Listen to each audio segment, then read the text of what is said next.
Hey gang, and welcome back. Just a reminder, you can now use the promo code MTGMudsta, all caps, at flipsidegaming.com. You'll get 10% off orders over $10 and help with the channel at the same time.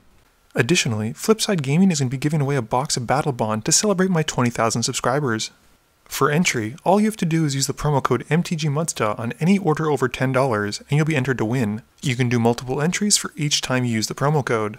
The time frame for this giveaway is between June 1st and June 30th, with the drawing happening in July. Sometimes I get an idea in my head, an idea that I can't shake, something that has to be done. Not necessarily a good thing, not necessarily a bad thing, but just something.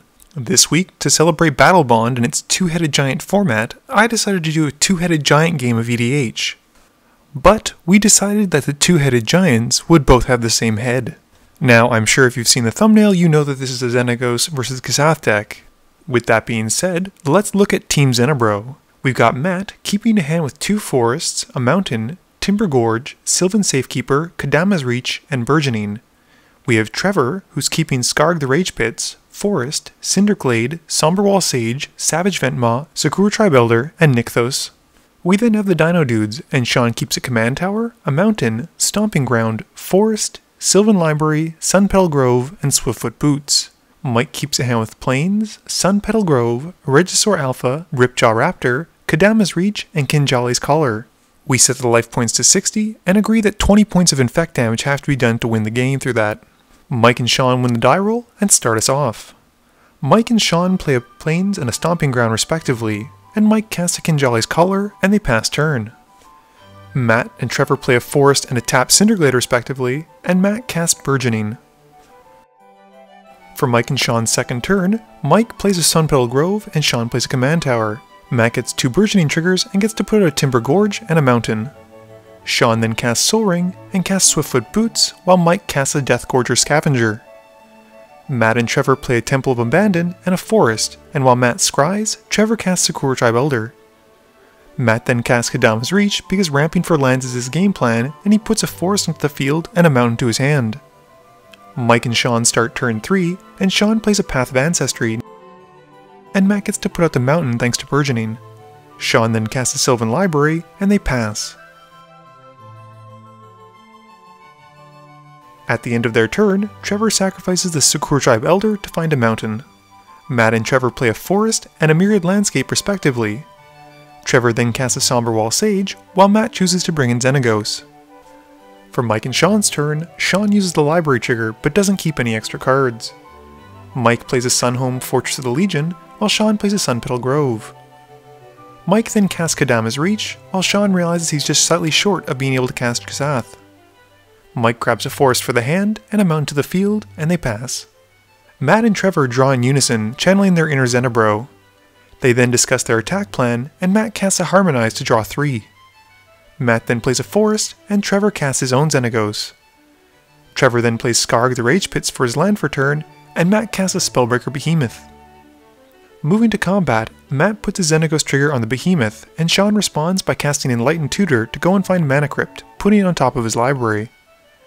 Matt then swings the Behemoth at Mike and Sean, and Mike puts his Kinjali Collar in front of the Behemoth hoping to stop it.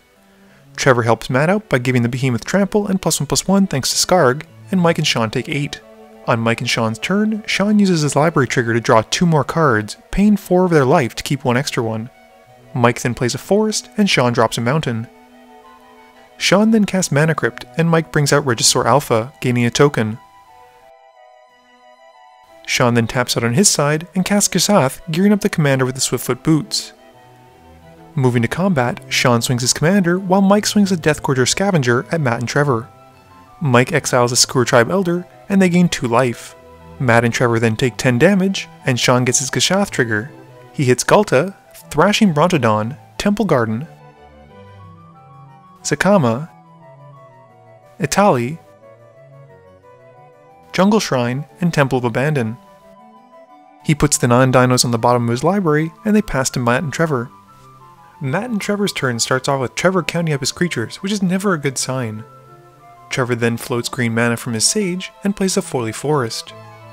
Trevor then casts a Blasphemous Act he telegraphed by counting up all of his creatures for only 1 red mana, and all of those lovely dinosaurs go extinct.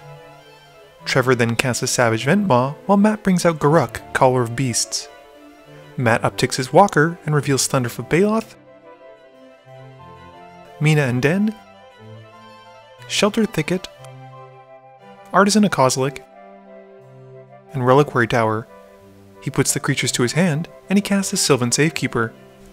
Moving to combat, the Tenebrous put their Xenagos triggers on their respective creatures and swing both the dragon and the elf at Mike and Sean for 10 points of damage. In their second main phase, Trevor casts a Molegraph Monstrosity using some of the Savage Ventmaw mana. Mike and Sean's upkeep has Sean rolling for the Mana Crypt trigger, and they take 3 damage.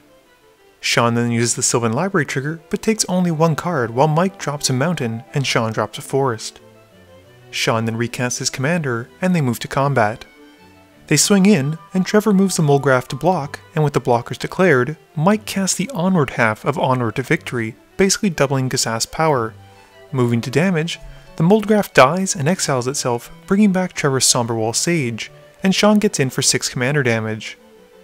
Sean then flips the top 6, but unfortunately hits only 1 dinosaur, Raging Swordtooth. With the Raging entering the battlefield, each other creature takes 1, and this kills Matt's Sylvan Safekeeper and Trevor's Somberwall Sage. With their turn over, they pass turn. Matt and Trevor's turn starts off with Matt dropping Rugged Highlands and gaining 1 life for their team. They then discuss whether they should uptick Garruk, and a wild Trevor's Bicep makes an appearance. Matt then casts a Fierce Empath and goes to find a Stonehoof Chieftain. Meanwhile, Trevor casts a Hellkite Tyrant. Matt then downticks Garruk to cheat out the Stonehoof Chieftain, and then hard casts a Shaman of Forgotten Ways. Moving to combat, Trevor puts his Xenagos trigger on the Hellkite, and Matt puts his on the Chieftain. They then declare 3 creatures are swinging at Mike and Sean for a total of 32 points of damage. Sean puts the Raging Swordtooth in front of the Chieftain, stopping 5 of it, and Mike and Sean then take 27.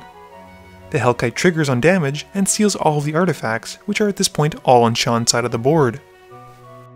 For Mike and Sean's turn, on their upkeep, Sean keeps an extra card, taking 4. Sean then drops a Wooded Foothills, cracking it to go and find a Shock, taking 3 damage total.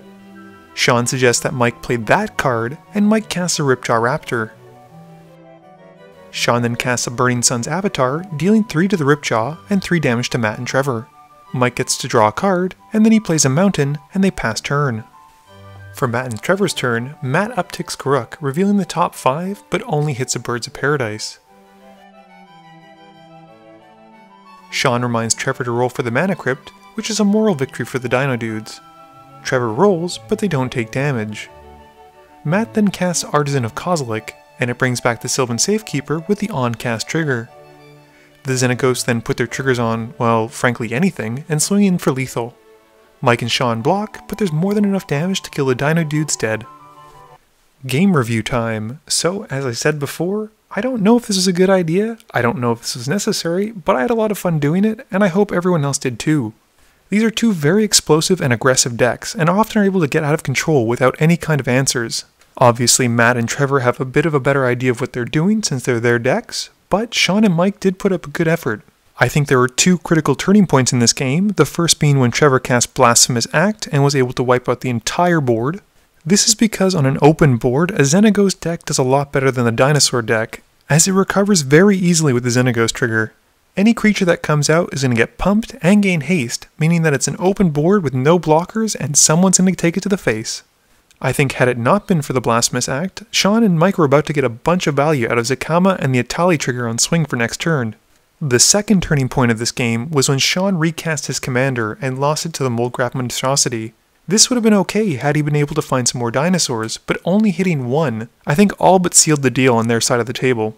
The Raging Swordtooth killing the Somberwall Sage and the Sylvan Safekeeper in an earlier state would have been much better, but as it stood, by that point Trevor and Matt had a ton of mana and were able to cast whatever they wanted basically. I think if Mike and Sean had a timely Chaos Warp, things could have gone very differently, but who's to say if they wouldn't have flipped into something even bigger and more threatening. Please be sure to tune in every Monday and Thursday at 11 AM Eastern Standard Time for a guaranteed new video. You can also follow me on Twitter at MTGMudsta. You can find me on Facebook at facebook.com/mtgmudsta, and lastly, you can check me out when I stream at twitch.tv/mtgmudsta. This video is brought to you in support by my patrons. If you're looking for a way to help out the channel, please be sure to visit the link below. Thank you all for watching this video, and don't forget, friends are just opponents you haven't eliminated yet.